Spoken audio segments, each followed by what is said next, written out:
the right to bear arms. America wouldn't be America without it.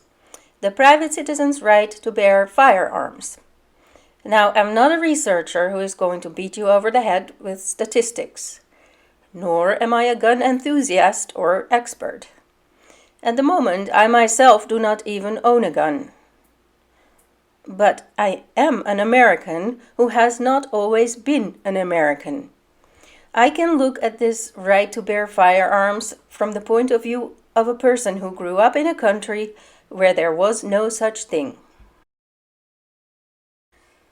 In the Netherlands, in the 1970s, 80s, and 90s, it was not impossible for an ordinary person to privately own a gun, but it was highly unusual.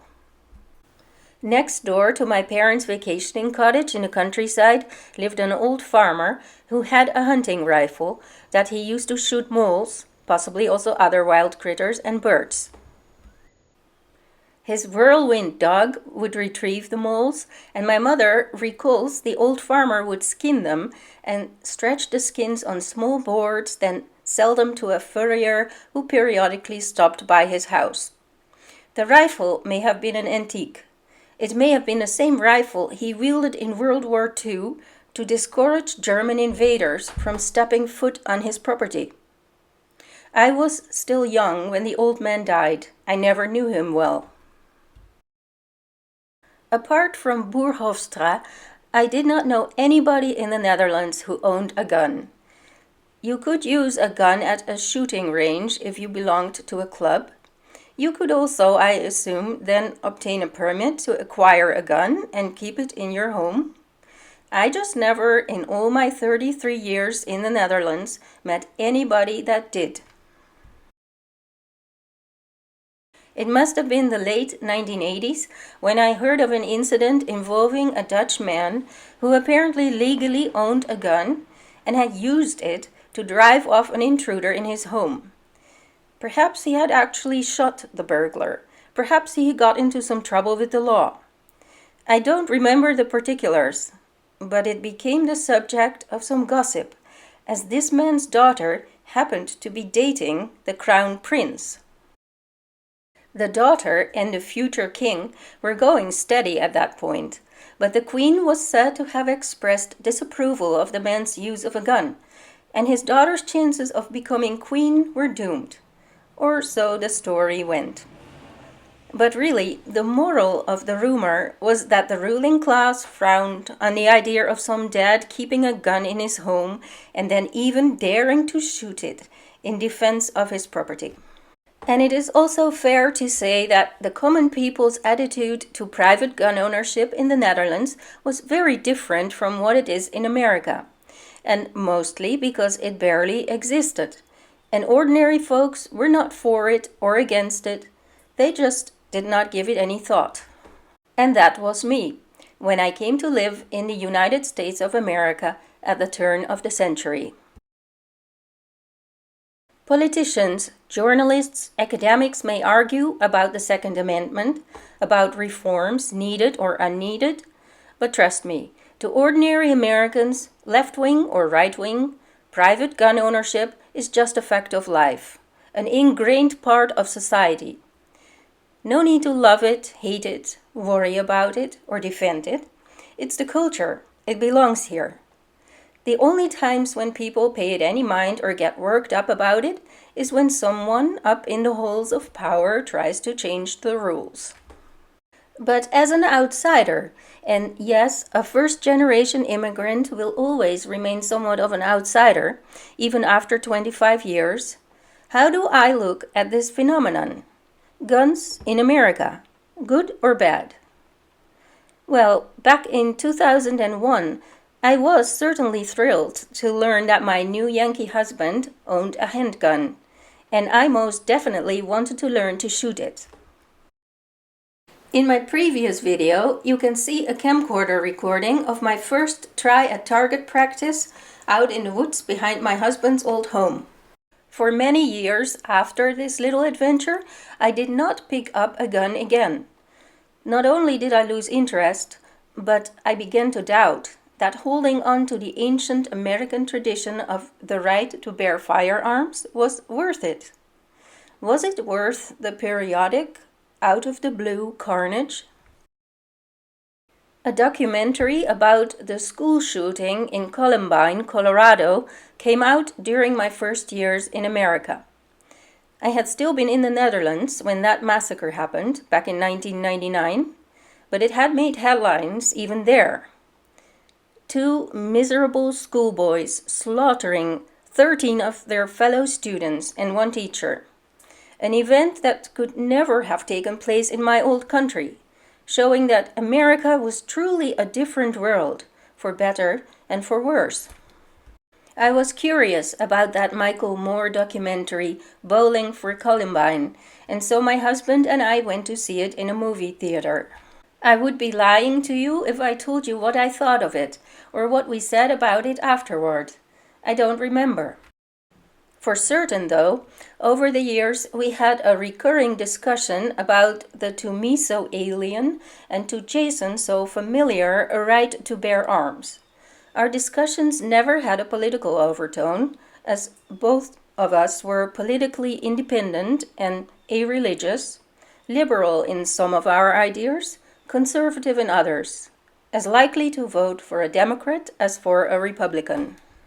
How is it, I would say, when some particularly jarring tragedy involving guns was in the news, that Americans are still clinging to this archaic provision in their outdated constitution when it results in so many random and unnecessary deaths? And then Jason would explain, well, no politician wants to touch the gun issue. Doesn't matter if they're Democrat or Republican. Americans just love their guns. Don't try to take away their guns. The Second Amendment might have a ring of holiness to it, but there was in fact a very sound and practical reason to defend it. If a people bears arms, it can rise up against its government, my husband gave me to understand. We have the right to depose our government if they do not honor our rights, if they do not uphold the Constitution, and so on. My husband was not a learned historian. He was just an average country boy with a college degree. All the more did his view count in my eyes. Sure, I would argue, rising up against the government may have been realistic in the time when the Constitution was written. But nowadays, your government has missiles and whatnot at its disposal and a manpower the founding fathers could not have dreamt of. How far would you get shooting guns at the military? Still, Jason did not back down. He said, an armed population makes a difference. It makes a difference having a population that fights back. This last argument was not entirely lost on me.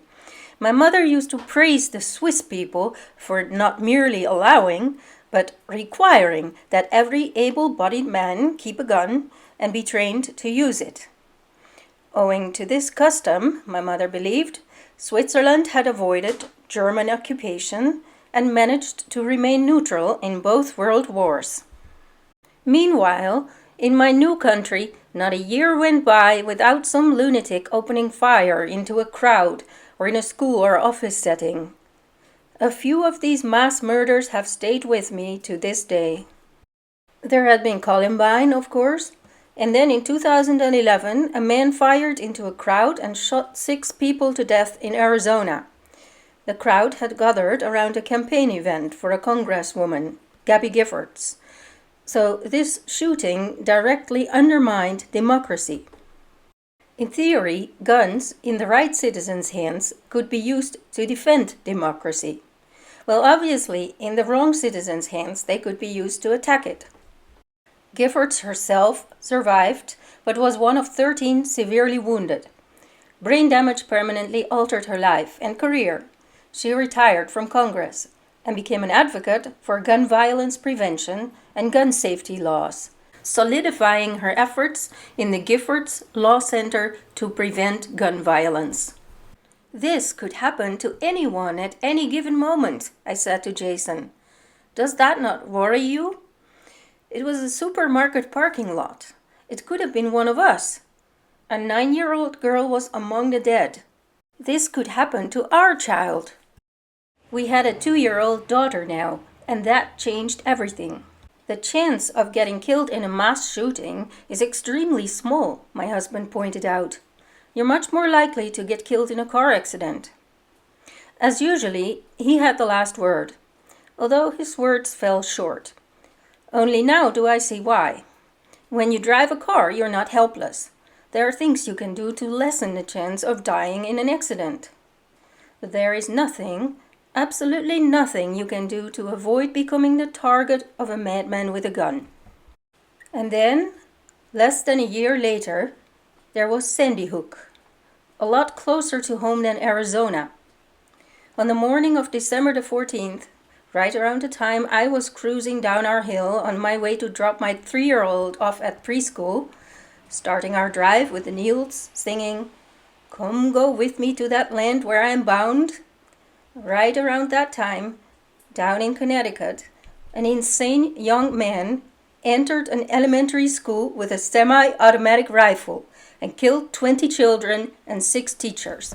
I will never forget that morning, the drive with my daughter, not knowing what had just happened or what was about to happen, but feeling moved by that upbeat children's song. Come go with me to that land where I am bound. No amount of discussion could make me put this news behind me and move on as if nothing had happened. I don't think we even talked about it very much. Who could make sense of such indescribable pain and horror? I went online to join the cause of gun reform. I signed a petition backed by Michael Bloomberg, the mayor of New York City. Precisely what it intended to achieve, or if it did, I don't remember. Then everything changed. Again. The old problems had not been resolved when new worries overshadowed them.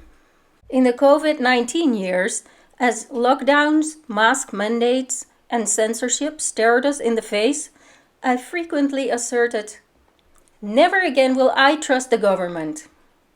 "Now you are talking like a true American," my husband said. "So in America you should never trust the government. That's all? End of story?" Then that would make America no different in essence from every other country in the world. And yet I had found that it was. In most countries, the relationship between the people and the government is that of subjects versus rulers, or children versus parents. You trust and obey the government, and the government takes care of you. That about sums it up.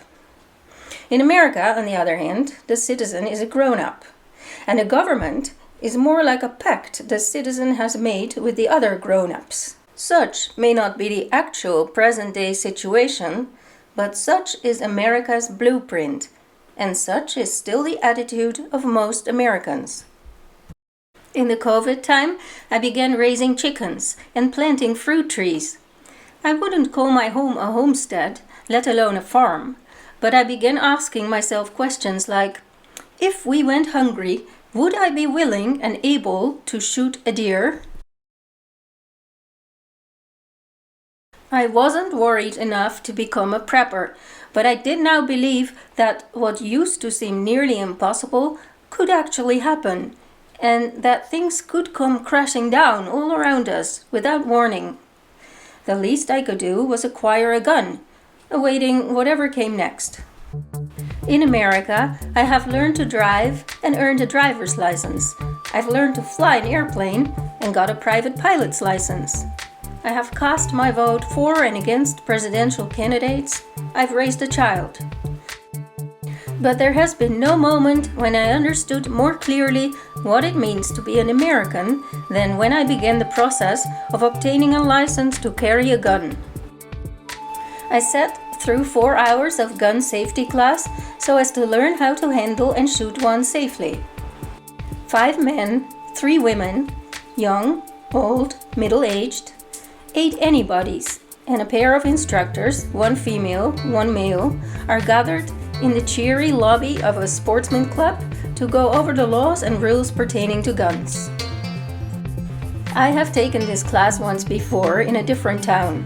I'm prepared to be bored, but I'm not. The instructors loosen things up with anecdotes and personal experiences. The hint of the National Rifle Association, the National Gun Club, so to speak, a powerful political lobby, is visible in everything.